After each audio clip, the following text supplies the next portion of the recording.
네, 오늘은 참 목자를 찾았습니까? 참 목자를 찾았습니까? 라는 제목으로 하나님 말씀 전하려고 합니다. 사람들은 인생 역전이라는 말을 좋아합니다. 내가 지금은 너무너무 힘들지만 한 방에 내 인생이 역전되고 한 번에 내게 있는 문제가 해결될 것을 모두가 꿈꾸고 살아갑니다. 그래서 시대가 어두우면 어두울수록 사람들은 한 방에 해결될 뭔가 방법을 찾게 되고, 경제가 어려움에 빠지면 빠질수록 더 일확천금에 대한 기대도 높아만 갑니다. 유대민족에 있어서 가장 어두웠던 흑역사의 시대가 있었습니다. 로마의 군대에 의해서 짓밟히고 로마의 식민지가 되어서 로마에 세금을 바쳐야만 했던 때, 그때에 유대인들은 생각했습니다. 어느 날 옛날의 다윗 왕조의 영광을 우리에게 가져다 줄 메시아가 와서 지금의 이 암흑과 같은 역사를 다 걷어내고 다시금 옛날의 영광을 찾게 되리라. 그 날이 오리라. 그 기대와 바람을 가지고 그들은 오랜 세월 살았습니다. 구약 성경으로부터 신약까지 400년의 시기, 그것을 중간기라고 하는데, 그 400년의 시기 동안 오실 메시아를 기다리며 살았습니다. 어느 날 이분이 메시아다라고 하는 한 사람에 대한 소문이 들렸습니다. 그들은 그분을 주목하기 시작했습니다. 그들이 생각했던 것처럼 때로는 기적을 행하기도 하고 또 때로는 병자를 고치기도 하는 그런 모습을 보게 됩니다. 다만 간혹 이해하기 어려운 이야기, 십자가 같은 이야기를 할 때면 고개를 갸우뚱할 수밖에 없었지만, 그래도 그분이 보여주신 그 능력, 그 기적은 그들의 마음을 사로잡고 그들의 기대를 더 부풀게 하기에 충분했습니다. 드디어 그분이 예루살렘으로 입성한다는 소문이 들렸습니다. 모든 사람들이 다 그분을 맞이하러 나갔습니다. 이제 드디어 우리의 이 억압과 수치의 역사가 끝나고 우리에게 영광이 다시금 회복되겠구나. 그렇게 해서 수많은 무리들이 예루살렘 성에 모여 예루살렘으로 들어오시는 그분을 맞이하는 장면, 그것을 우리는 오늘 보고 있습니다. 그 장면 9절을 볼까요? 이렇게 외칩니다. 호산나 다윗의 자손이여. 호산나라는 이 외침은 히브리어 호시아나, 우리를 호시아, 구원하소서라는 뜻입니다. 우리를 구원해 주십시오. 다윗의 자손이요. 왜 다윗의 자손이라고 했습니까? 다윗은 가장 이상적인 왕으로 모두가 칭송하는 인물이었을 뿐만 아니라 다윗의 자손에서 메시아가 올 것이라는 예언의 말씀을 이들이 알고 있었기 때문입니다. 우리를 구원해 주십시오. 우리를 구원해 주십시오. 얼마나 간절한 외침입니까? 여러분, 근데 이들이 꿈꿨던 구원은 어떤 것이었을까요? 무엇을 구원이라고 생각했을까요? 우리의 인생에도 그럴 때가 있습니다. 하나님, 나를 좀 건져주세요. 우리가 만일에 호산나라고 외친다면 내 마음속에 내가 가지고 있는 구원은 어떤 것입니까? 이들의 모습, 이들이 바라고 구했던 그 구원의 모습을 오늘 이 장면을 기록한 다른 성경에서 좀 더 확인해 보려고 합니다. 요한복음 12장 13절입니다. 이들이 손에 들고 있었던 것은 종려나무 가지였습니다.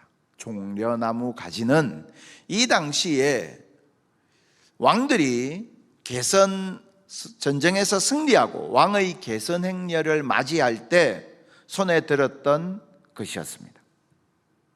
승리와 영광을 상징하는 것이 종려나무 가지였습니다.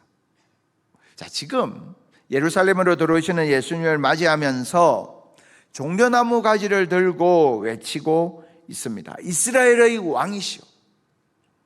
이스라엘의 왕이시오.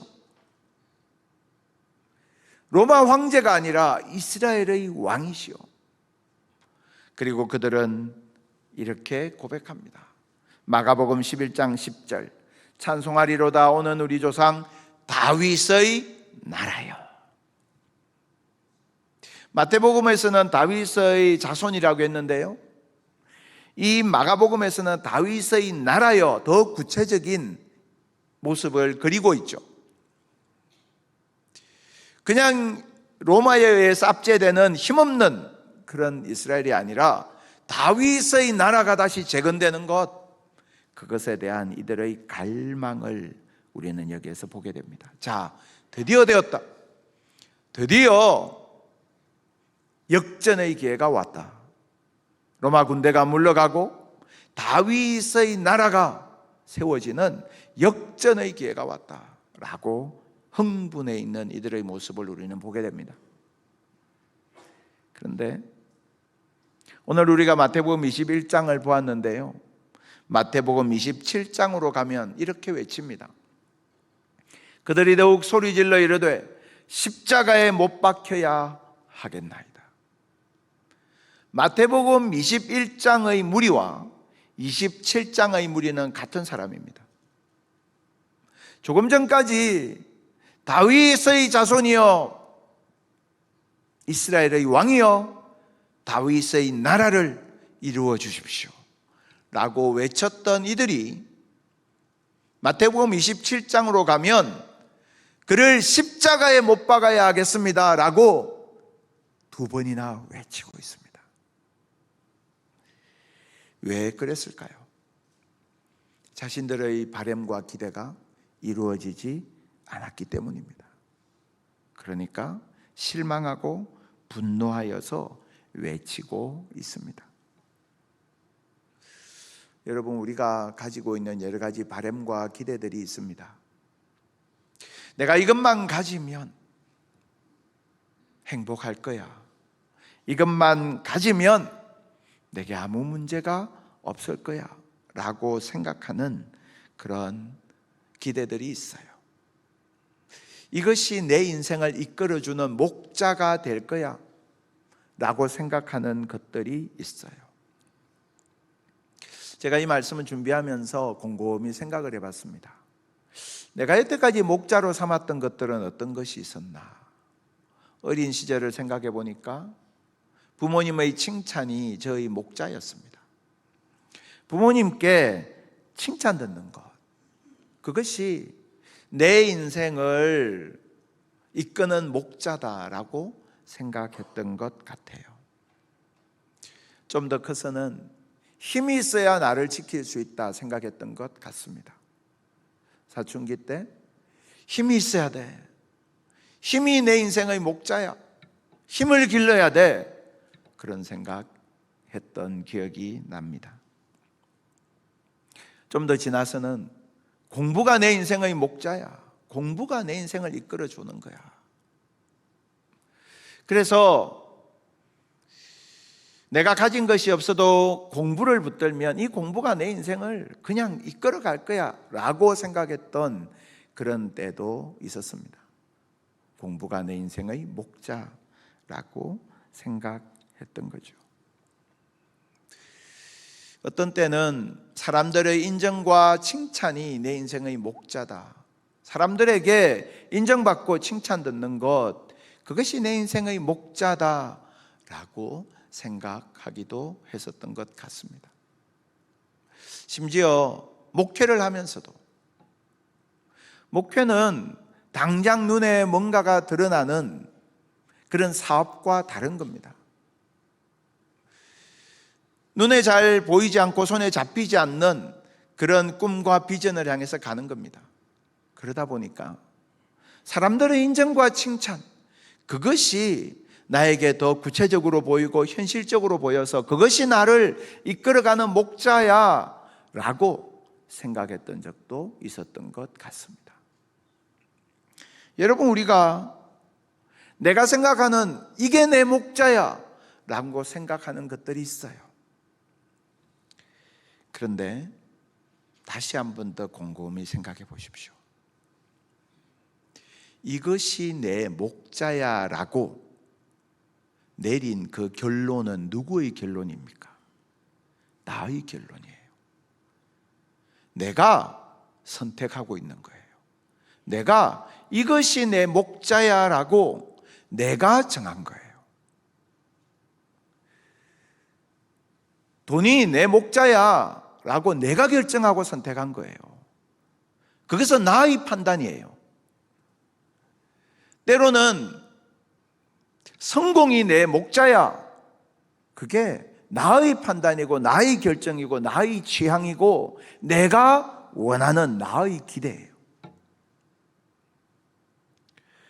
여러분, 우리 인생에서 내 바람과 기대가 이루어지는 것 좋은 일이에요. 그런데 그것이 정말 나의 목자냐는 거예요. 우리가 그래서 하나님 앞에 이 질문을 나 자신에게 던져볼 필요가 있습니다. 내가 진짜 찾는 것은 목자인지 종인지. 우리는 하나님이 내 목자다, 여호와께서 나의 목자 되신다라고 고백하지만 실은 내 바람과 기대를 이루어주는 그런 종을 찾을 때가 얼마나 많이 있는지 모릅니다. 내가 나의 바람과 기대를 이루어주는 도구로 하나님을 삼을 때 어떤 일이 일어나느냐? 그것이 가지고 있는 위험이 뭐냐? 그것은 내가 내 수준을 벗어나지 못한다는 거예요.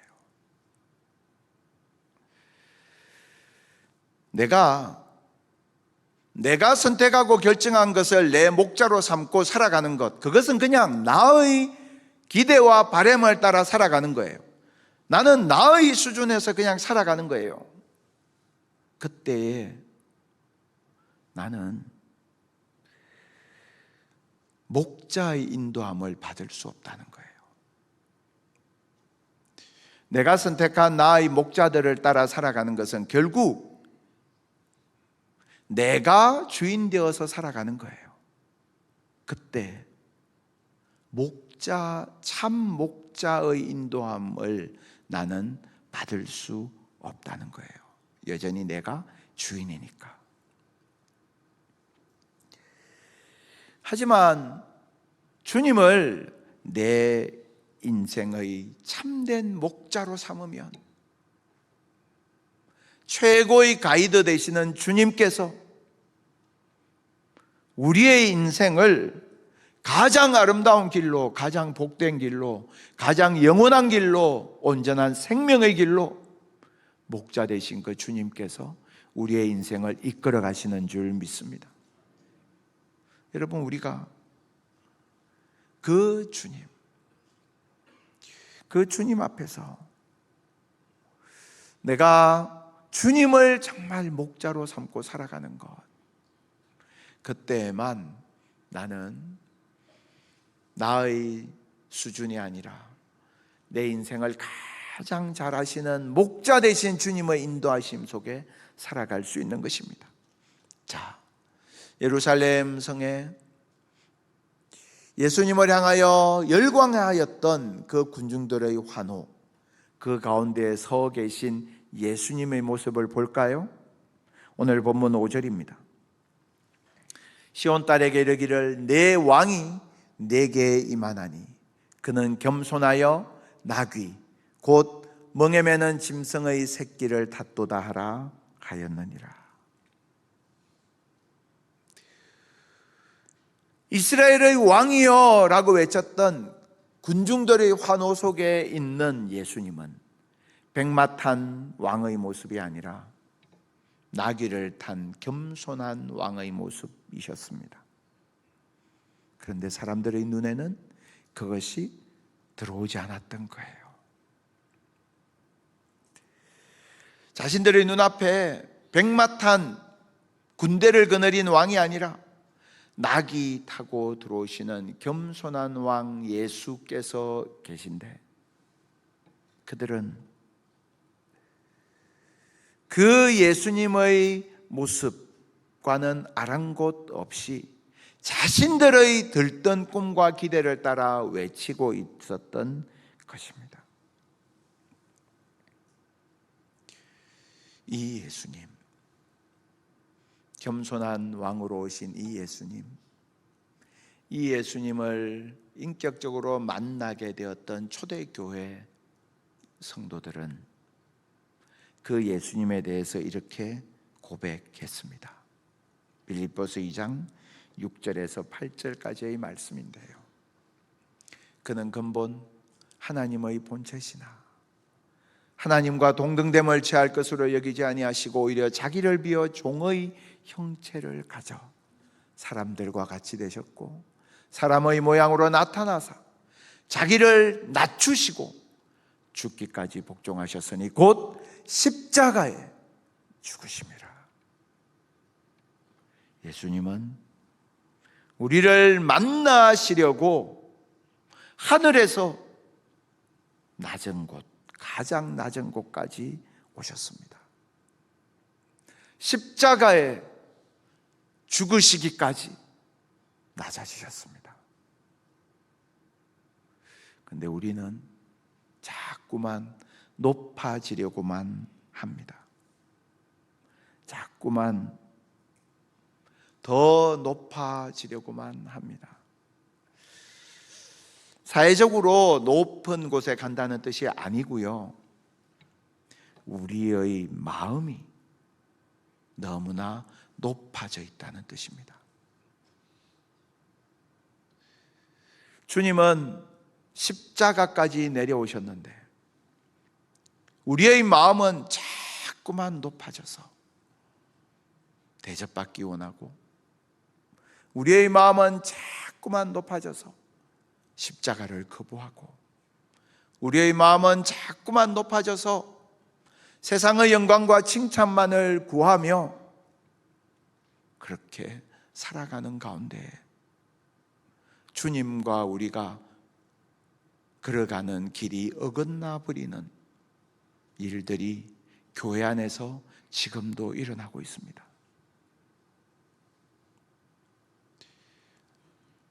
주님이 가까이 계신 것이 느껴지지 않는다면, 주님이 나에게 멀리 있다고 원망하기 이전에 내 마음이 너무 높아져 있는 것은 아닌지 돌아보셔야 합니다.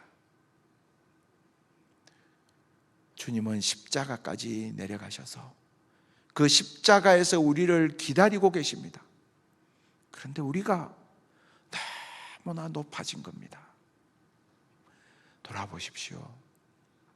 이전에 내 인생에 고난이 찾아왔을 때, 내가 문제에 부딪혔을 때, 내 육신이 연약했을 때, 내가 아무것도 의지할 수 없었을 때에, 그때에 내가 저 밑으로 바닥으로 떨어진 것과 같은 그 상황에서 내가 만났던 십자가의 주님, 그런데 내가 좀 편해지고, 내가 괜찮아지고, 내가 이제 고침받고, 내가 이제 어느 정도 여유가 생기니까 내 마음이 이렇게 높아져서 주님으로부터 멀어져 버린 우리의 모습, 우리들이 돌아보아야 한다는 것입니다. 그 십자가에 달리신 예수님, 그 십자가에 달리신 예수님이 어떤 분이십니까? 우리가 이렇게 한번 고백해 보기를 원하는데요, 십자가에 달리신 선한 목자, 그 예수님께서 나의 목자이십니다.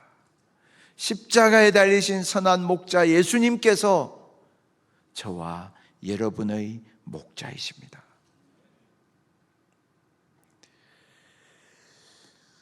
깊은 산 속에서 아버지와 아이가 함께 산길을 걷고 있었습니다. 아이는 아버지의 손을 뿌리치고 더 깊은 곳으로 들어가려고 합니다. 그곳에는 무엇이 있는지 호기심에 가득 차서 아버지 손 뿌리치고 달려갑니다. 그 산 옆에 늑대가 있다는 것은 아랑곳하지도 않습니다. 아버지의 손을 뿌리치고 달려가는 그 아이를 보면서 아버지는 그 아이 모르게 뒤를 따라가며 그 아이를 보호합니다. 늑대는 그 아이를 두려워하지 않습니다. 그 아이의 뒤에 있는 아버지를 무서워할 뿐입니다. 여러분, 우리가 목자 되신 예수님에 대해서 묵상하면 시편 23편을 묵상하게 됩니다. 시편 23편은 이미지로 나타내면 굉장히 전원적이고 목가적인 그런 분위기의 그림으로 대체로 표현됩니다. 근데 시편 23편의 이 내용을 살펴보면 그렇지 않아요. 시편 23편에는 사망의 엄침한 골짜기가 등장하고요. 그리고 자신을 해하고자 하는 그러한 위험이 있고요. 자신들의 원수가 있습니다. 시편 23편은 바로 코앞에 원수가 있는 그런 어려운 상황 가운데서의 고백이에요.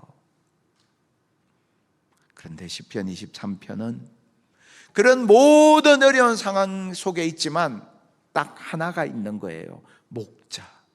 목자가 있기 때문에 그 두렵고 위험한 상황 가운데서도 목자가 나와 함께하기에 나는 평안합니다. 고백하는 내용입니다. 여러분, 우리가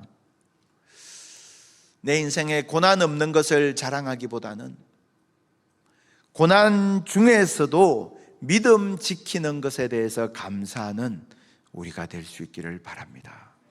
고난 없는 게 그것도 복이죠.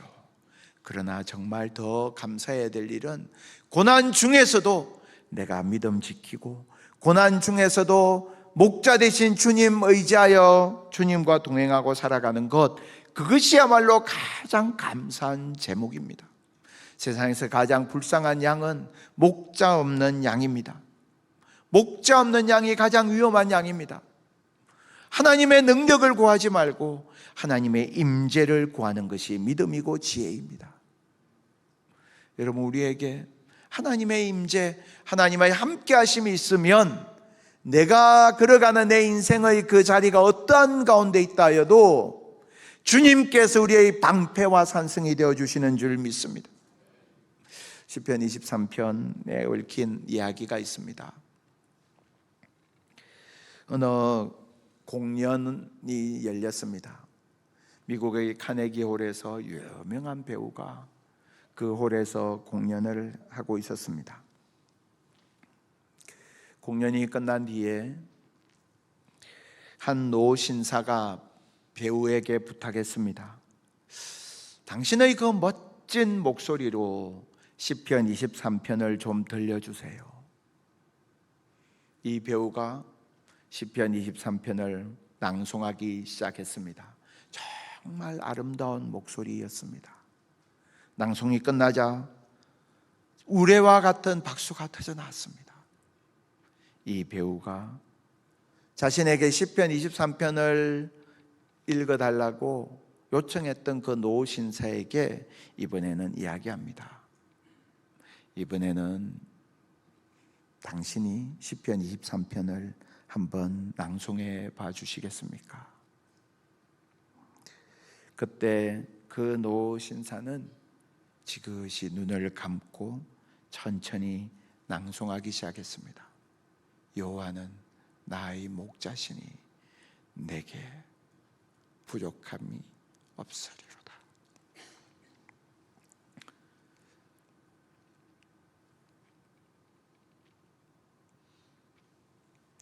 그가 나를 푸른 풀밭에 누이시며 쉴 만한 물가로 인도하시는도다. 내 영혼을 소생시키시고 자기 이름을 위하여 의의 길로 인도하시는도다. 내가 사망의 염침한 골짜기로 다닐지라도 해를 두려워하지 않을 것은 주께서 나와 함께 하심이라. 주의 지팡이와 막대기가 나를 안위하시나이다. 주께서 내 원수의 목전에서 내게 상을 차려주시고 기름을 내 머리에 부으셨으니 내 잔이 넘치나이다.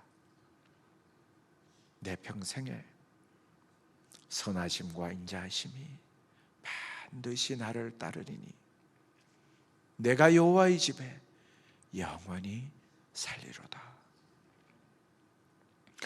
그 신사가 암송을 다 마치자마자 청중석에서 박수가 나오지 않고 조용한 침묵만이 흘렀습니다. 청중석에 앉아있던 사람들이 손수건을 꺼내서 눈물을 닦기 시작했습니다. 그 배우가 신사에게 이렇게 말했습니다. 저는 시편 23편을 알고 있었지만 당신은 시편 23편의 목자를 알고 계시는군요.